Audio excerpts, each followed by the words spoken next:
माझ्या आठवणी तशा जुन्या, पण माझ्या स्मृतिपटलावर एखाद्या शिलालेखाप्रमाणे कोरल्या गेलेल्या आहेत. तरीसुद्धा त्या शिलालेखांच्या गुहेत शिरताना मनात थोडी का होईना पण चलबिचल होतेच. कारण माझ्या आत्तापर्यंतच्या 38 वर्षांच्या आयुष्यात अनेक सुखदुःखांचे तुकडे उभे आडवे विखुरलेत. अर्थात तेच तर माझ्या या कॅलिडोस्कोपची शोभा वाढवतात. मला आठवतंय तेव्हापासनं आमचे पप्पा एका राजकीय पक्षाचे कार्यकर्ते होते. मग त्यांच्या पहिल्या अपत्याच्या रूपानं माझा जन्म झाला आणि माझ्यानंतर सुद्धा जन्माला आल्या त्या दोन्ही मुलीच, सोनल आणि तृप्ती. आमची आजी एकदा पप्पांना म्हणाली सुद्धा होती की एक तरी मुलगा झाला असता तर बरं झालं असतं, वंशाला दिवा मिळाला असता. आणि सुरुवातीला आमचं एकत्र कुटुंब असल्यामुळे आई पप्पांना हे बऱ्याचदा ऐकावं लागलं होतं. पण ते दोघं मात्र समाधानी होते. निदान मला तरी ते तसे दिसत होते. सगळ्यांना तेव्हाही आणि आत्तासुद्धा असंच वाटतं की पप्पा माझ्यावर सगळ्यात जास्त प्रेम करतात. खरं तर आता ती गोष्ट गमतीची वाटते, पण कुणालाही राग येऊ नये म्हणून पप्पा तिघींना सारखेच फ्रॉक आणायचे. 92-93 पासून दूरदर्शनचा जमाना संपून केबल टीव्हीचं युग सुरू झालं. मी वेड्यासारखी त्या वाहिन्या आणि मालिकांच्या प्रेमात पडले. दुसरं काही सुचेनासं झालं होतं. अभ्यासात मन रमत नव्हतं. शेवटी आईने त्यावर एक उपाय शोधून काढला. ती मला पुस्तकातलं पान अन पान वाचून दाखवायची आणि मी ते फक्त ऐकून परीक्षा द्यायची. आणि आश्चर्य म्हणजे मी उत्तम मार्क्स मिळवून पास झाले. एवढंच नाही तर मला नामवंत अशा कॉलेजमध्ये पॉलिटेक्निकला प्रवेश मिळाला. अतिशय मंतरलेले दिवस होते ते, भारावल्यासारखे. मन थाऱ्यावर राहत नव्हतं. हो, एक मात्र नक्की, मी मनाशी पक्क ठरवलं की आता मनापासून अभ्यास करायचा. कॉलेजमध्ये माझी पहिली मैत्री झाली ती रेखा आणि प्रिया बरोबर. मैत्री सुद्धा इतकी घट्ट झाली की कुणीही आम्हाला पाहून तेव्हा सहज म्हटलं असतं, आम्ही एकमेकींना फार वर्षांपासून ओळखतो अशी. मग माझी सचिनशी ओळख झाली. तो कॉलेजचा GS असल्यामुळे खूप लोकप्रिय होता. सतत मुलामुलींच्या घोळक्यात असायचा.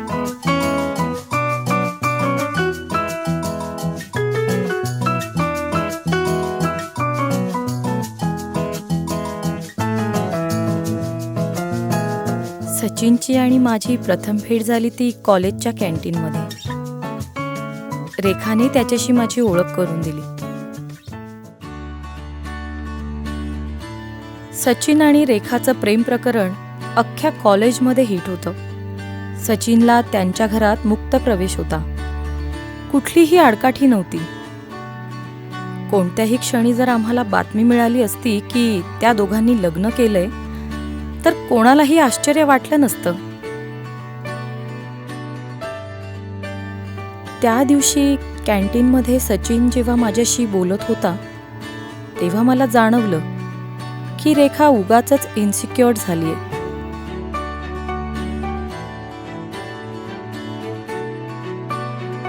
तिने आमचं संभाषण उगाचच मध्येच तोडलं.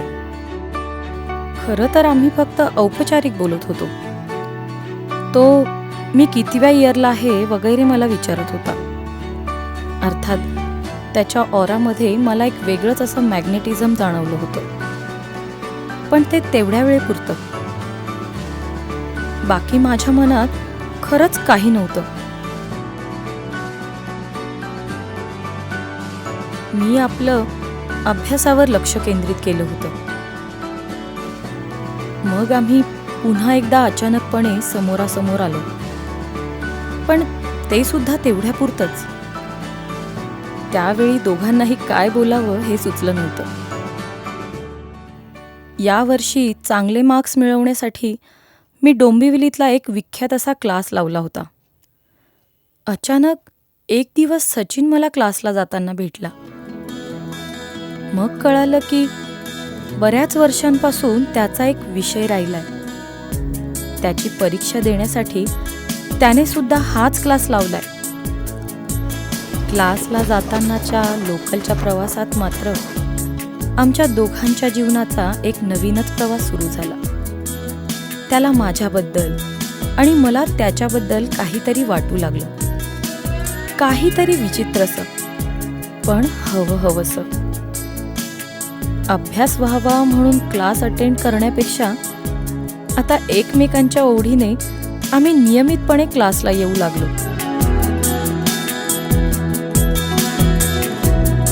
एका संध्याकाळी कातर वेळी क्लास सुटल्यानंतर आम्ही डोंबिवलीच्या गार्डनमध्ये बसलेलो असताना दोघांनी प्रेमाची कबुली दिली.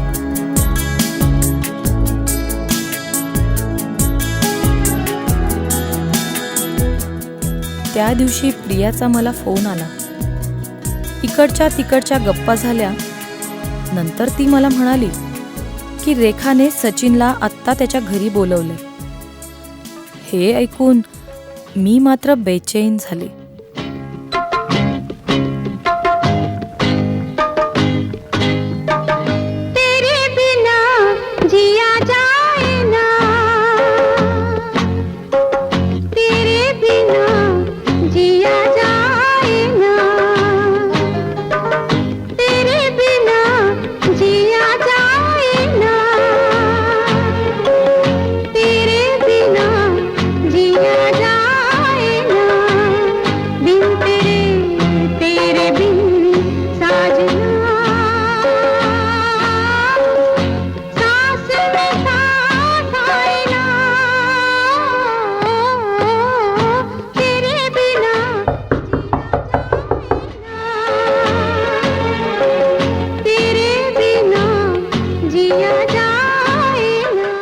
तुला मी हवी आहे की ती?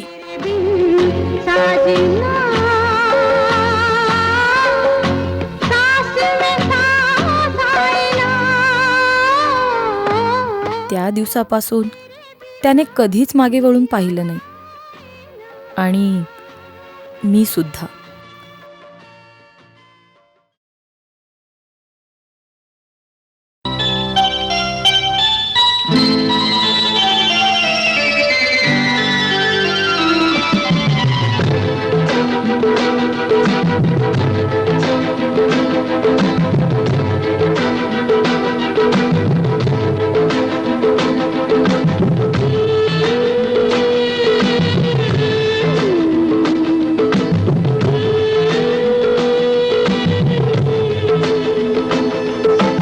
दृष्ट लागण्या दोघे सारे,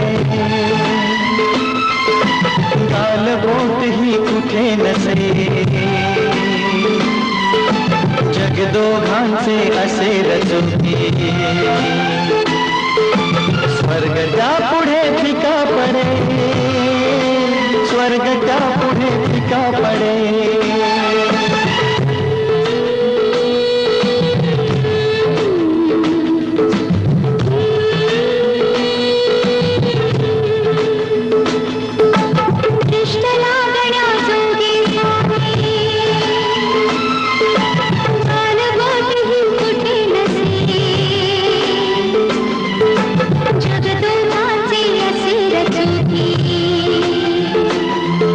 स्वर्ग त्या पुढे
स्वप्नाहून सुंदर घरटे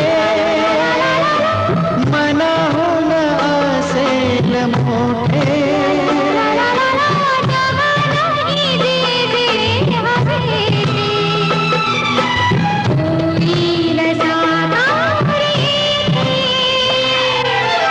आनंदाची अनतृप्तीची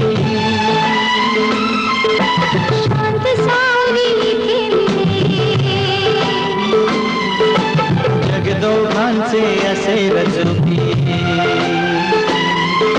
स्वर्ग त्यापुढे फिका पडे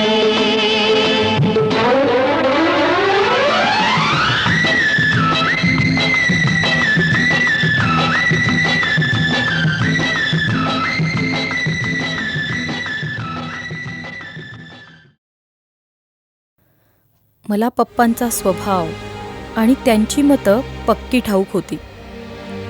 पण असं चोरून काही करणं मला प्रशस्त वाटत नव्हतं आणि सांगण्याची हिंमतसुद्धा होत नव्हती.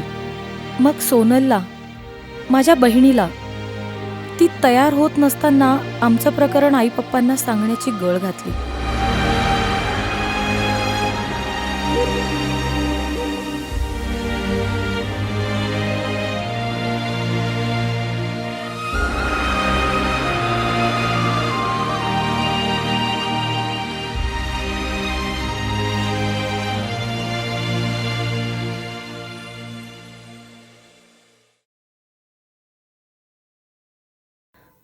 आई तेव्हा आयुष्यात प्रथमच माझ्यावर इतकी भयंकर चिडली.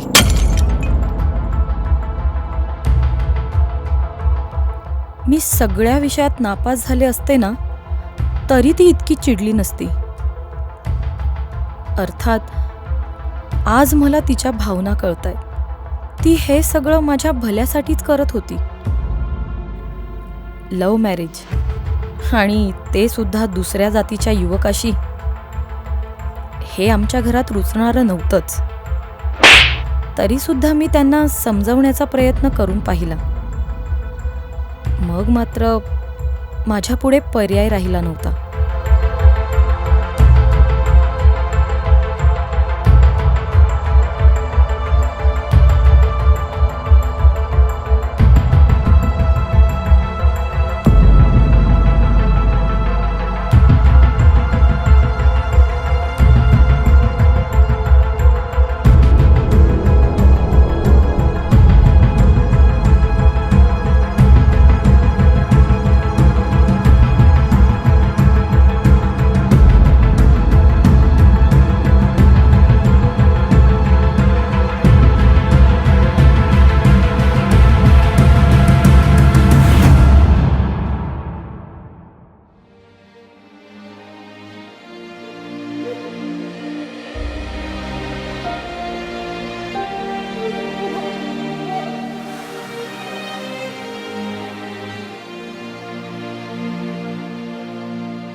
मला जे अभिप्रेत होतं तसंच सगळं घडलं. पप्पांनी मला शोधण्यासाठी आकाश पाताळ एक केलं. आई पप्पांच्या वेदना मला कळत होत्या, पण माझ्याकडे तरी दुसरा कुठला मार्ग होता?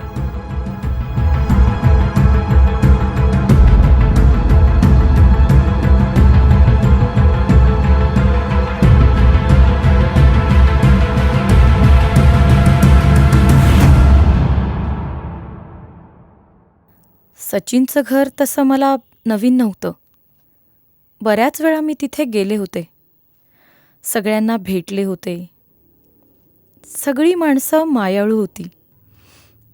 माझ्याबद्दल तर सगळ्यांना फार प्रेम होतं, विशेषतः आईंना.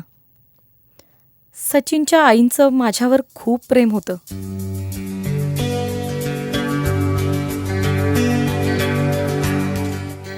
आमच्या लग्नात खरा सिंहाचा वाटा असेल तर त्यांचाच.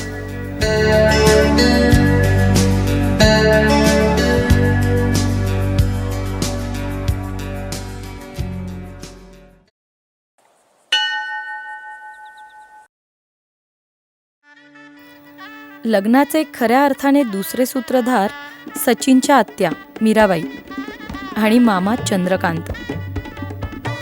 आत्या जर नसत्या तर काहीच शक्य झालं नसतं. त्यांच्या पुढाकारामुळे आणि धारिष्ट्यामुळेच हे सगळं शक्य झालं.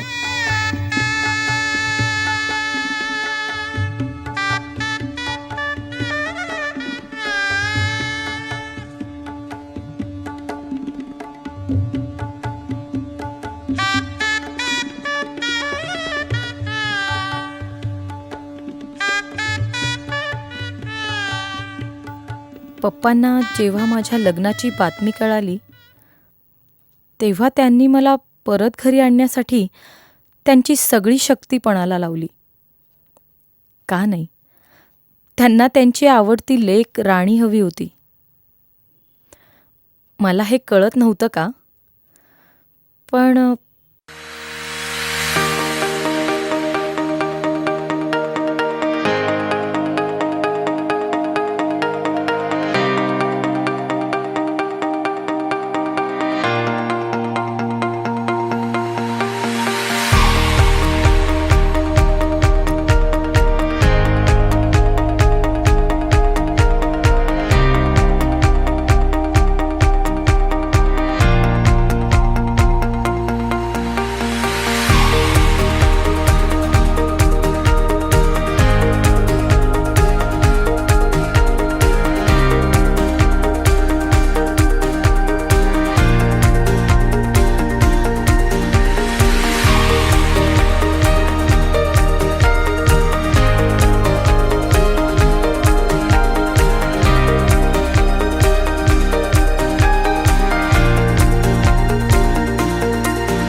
मला घरातली कामं करताना पाहून सचिनला दुःख व्हायचं.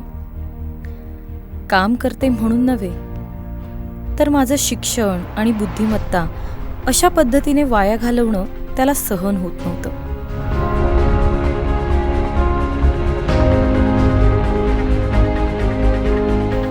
सचिनचे आणि त्याच्या कंपनीचे मॅनेजर देशमुख यांच्याशी खूप चांगले संबंध होते. त्याने माझ्या नोकरीबद्दल त्यांना विचारलंही. त्यांच्या कंपनीत सुदैवाने एक जागा रिकामी होती. त्यांनी तात्काळ मान्यता दिली. मग माझ्या नोकरीचा प्रवास सुरू झाला. आम्ही नोकरीसाठी सांताक्रूजला जायचो. आधी लोकल, मग बस, असं करत सकाळी 9ला निघालो की 11 वाजता पोचायचो. सचिन आणि देशमुखांची मैत्री असल्याने ते त्याला बाहेरची कामं सांगत, त्यामुळे त्याला लवकर घरी सुद्धा येता येईल.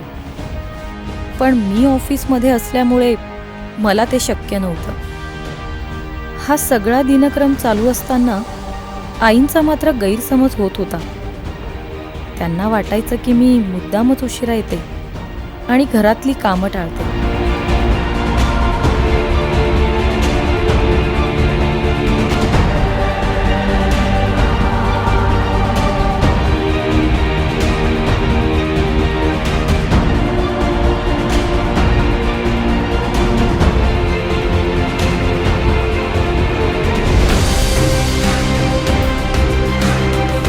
त्या दिवशी मात्र सगळ्यांचं जेवण चालू असताना भडका उडाला.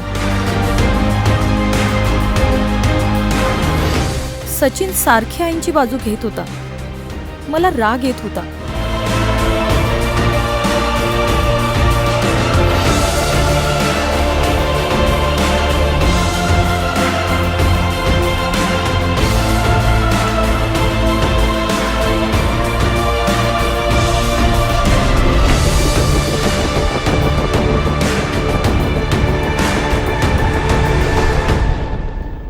सचिनचे मामा फार समजदार आहेत.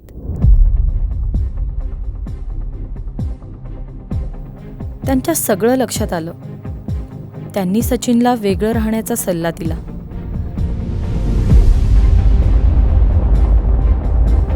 आधी त्याला तो मान्य झाला नाही, पण त्याच्या लक्षात आलं की याशिवाय काही पर्याय नाही.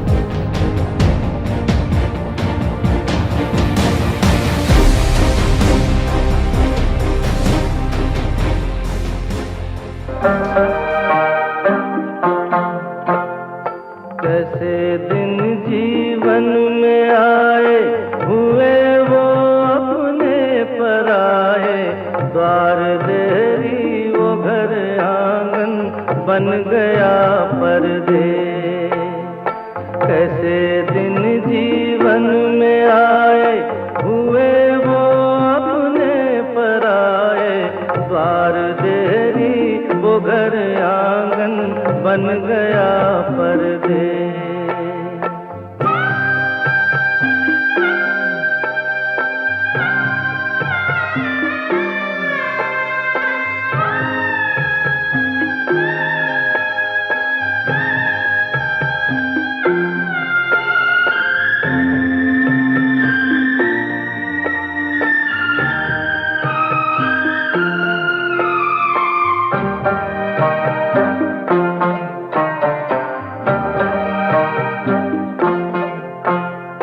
सभी अपने खोए सुख में, सभी अपने खोए दुख में, हो सभी अपने खोए सुख में, सभी अपने खोए दुख में.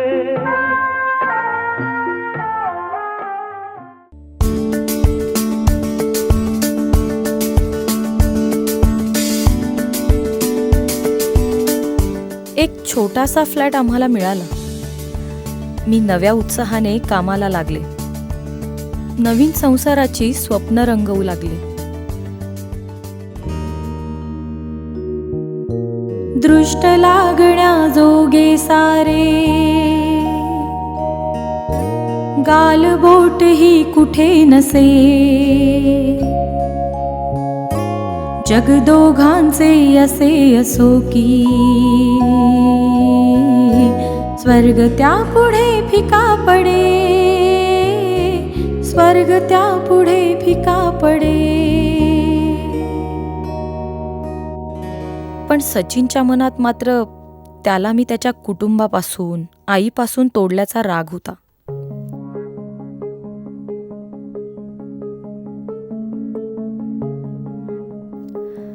खरं तर मी तरी कुठे आनंदी होते, पण मी वस्तुस्थिती स्वीकारली होती आणि सचिनला ते शक्य होत नव्हतं. मी माझ्या छोट्याशा संसारात रममाण होण्याचा प्रयत्न करत होते. सचिनच्या मनातला राग मात्र जात नव्हता. घरी एक वेळ ठीक होतं, पण तो ऑफिसमध्ये सुद्धा माझ्यावर राग काढू लागला. ऑफिसमध्ये आमच्यात खटके उडू लागले.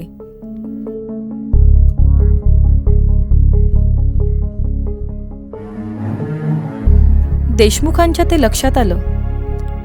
त्यांनी सचिनला बोलावून घेतलं आणि नोकरी सोडण्याचा सल्ला दिला. त्याच्या हुशारीवर आणि कार्यक्षमतेवर त्यांचा विश्वास असल्याने त्याला कुठेही सहज जॉब मिळेल असं त्यांना वाटत होतं. मग सचिनने नोकरी सोडली. त्याच्या मनासारखं काहीच होत नव्हतं.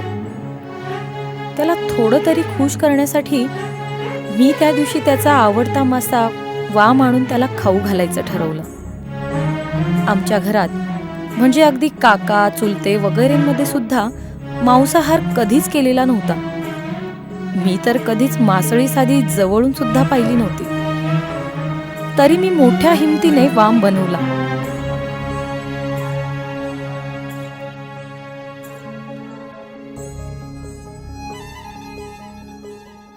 मला माहीत होतं की वाम हा सचिनसाठी जीव की प्राण, आणि त्याची आवडती वस्तू त्याला खाऊ घालताना मला त्याच्यापेक्षा जास्त आनंद होत होता.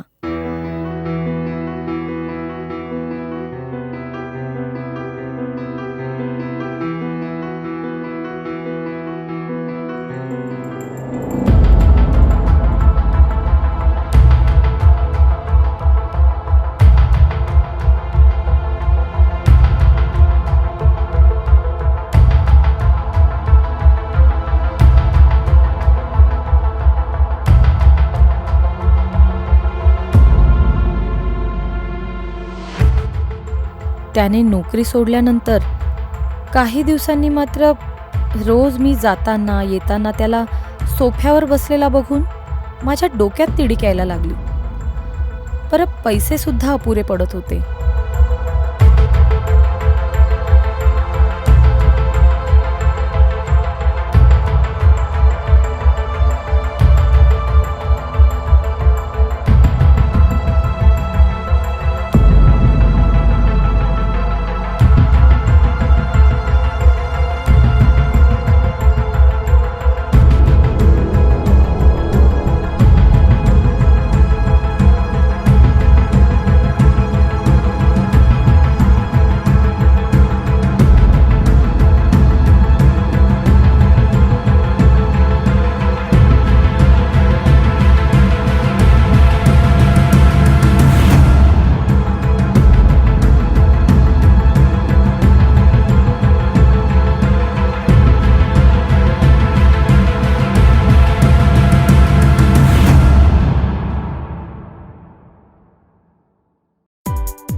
हळूहळू सचिनच्या सुद्धा हे लक्षात यायला लागलं.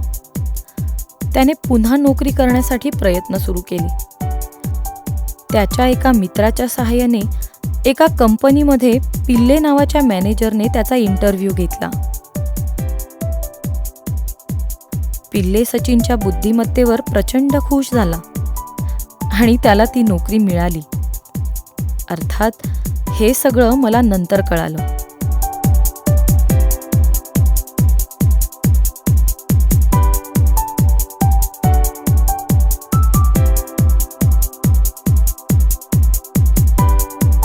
त्या दिवशी जेव्हा माझ्या बरोबर तो तयार होऊन बाहेर पडला तेव्हा मला त्याचा अंदाज आला आणि त्याचं कौतुक वाटून आनंद सुद्धा झाला. असेच दिवस भराभर गेले. सचिनची आणि पिल्लेंची मैत्री झाली. त्या दोघांनी मिळून नोकरी सांभाळून एक साईड बिझनेस सुरू केला. पिल्ले विश्वासाने त्याच्यावर महत्त्वाची कामं सोपवू लागला.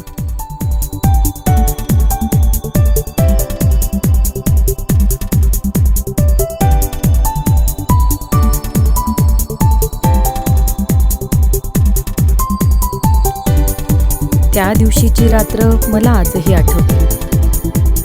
त्या दिवशी सचिन खूप खुश होता.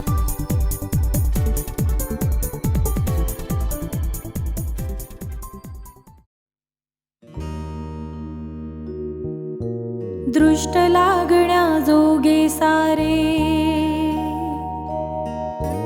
गालबोट ही कुठे नसे. जग दोघांचे असे असो की स्वर्ग त्या पुढे फिका पडे. स्वर्ग त्या पुढे फिका पडे. त्याच्या मनातला माझ्याबद्दलचा आकस कमी झाला होता. सगळं मनासारखं घडायला लागल्यामुळे आम्ही मूल होऊ देण्याचा निर्णय घेतला आणि तो योग्यच ठरला. दृष्ट लागण्या जोगे सारे गालबोट ही कुठे नसे. जग दोघांचे असे असो की स्वर्ग त्या पुढे फिका पडे. स्वर्ग त्या पुढे फिका पडे.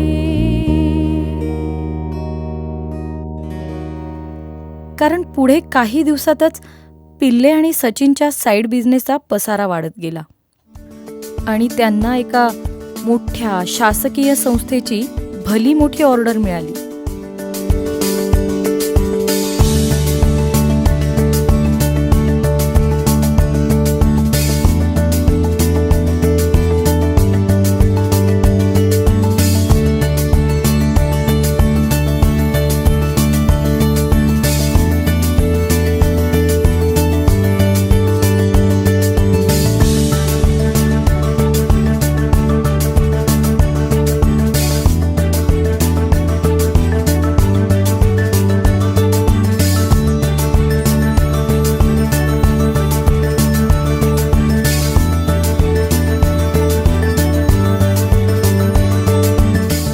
भिले आणि सचिनच्या नवीन ऑर्डरचा आनंद औट घटकेचाच ठरला.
ऑर्डर तर फेल गेली होतीच, वरून फार मोठं कर्ज मात्र आमच्या डोक्यावर झालं होतं.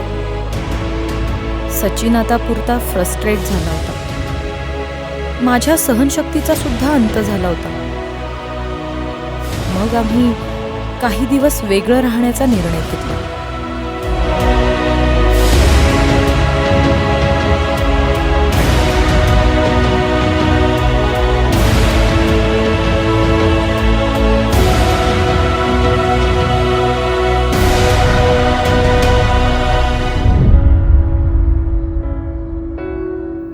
गेल्या 2 वर्षांपासून आई महापालिकेतल्या एका जागेसाठी अर्ज कर म्हणून माझ्या मागे लागली होती, पण मी तिला दाद देत नव्हते.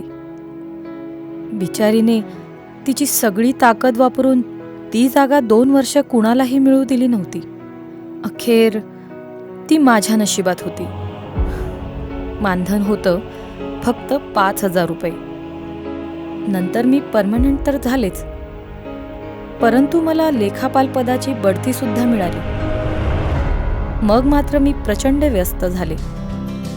माझ्या हातात फार मोठ्या रकमेचं एक टेंडर होतं. ते मिळवलं तर आमचं आयुष्यच बदलणार होतं. मी विचार केला की माल पुरवणे ही काय फक्त व्यापाऱ्यांचीच मक्तेदारी आहे का? त्यात सचिन सुद्धा व्यापारी मनोवृत्तीचाच. म्हणून मग मी सचिनला, तू पैसे मॅनेज करू शकणार असशील तर ते टेंडर भर म्हणून सांगितलं, आणि त्याने त्याच्या मित्राच्या सहाय्याने ते मिळवलं देखील. नशिबाची पानं एकदा का तुमच्या बाजूने पडायला लागली की काय होतं याचा चांगलाच अनुभव मला आला. इकडून तिकडून सचिनने आणि मी पैसे जमवून कसा बसा एक फ्लॅट बुक केला, पण मला मात्र तो रोडवरचा बंगला आवडला. आणि दैवकृपेने आज तो बंगला मी घेऊ शकले आहे. आणि मित्रांनो, हाच तो माझा बंगला, ज्यात मी गेल्या 2 वर्षांपूर्वी राहायला आले आहे. माझ्या या आत्तापर्यंतच्या छोट्याशा जीवनात मी अनेक चढ उतार पाहिले, माणसं पाहिली, माणसं जोडली, आणि महत्त्वाचं म्हणजे माणसं जपली. आमच्याप्रमाणेच मी, माझे 3ही दीर नितीन आणि त्याची पत्नी नेहा, तसेच अश्विन आणि स्नेहल, विपिन आणि मेघा यांना सुद्धा प्रस्थापित करण्याचा प्रयत्न करते आहे. प्रत्येकाला आपले स्वतंत्र घर घेऊन दिले आहे. त्याचप्रमाणे एकाला शुभमंगल हे मोठे शोरूम उघडून दिले आहे, दुसऱ्याला कंटेनर्सचा बिझनेस सुरू करून देणार असून तिसऱ्याला लंडनमध्ये बिझनेस सुरू करून देणार आहे. मला या सगळ्यांना स्थिरस्थावर झालेलं पाहायचंय. मला वाटतं त्यांच्या आमच्यावरच्या प्रेमामुळेच आम्हाला हा यशाचा रस्ता दिसलाय. मी जर हे त्यांच्यासाठी करू शकले तर खऱ्या अर्थाने मी यशस्वी झाले आहे असे मला वाटेल. तर मित्रांनो, असा आहे माझ्या आत्तापर्यंतच्या जीवनाचा प्रवास, जो खरोखरच एका कॅलिडोस्कोप सारखा आहे असं मला वाटतं. अरे, आज 27 नोव्हेंबर. आज माझा Happy birthday to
दृष्ट लागण्या जोगे सारे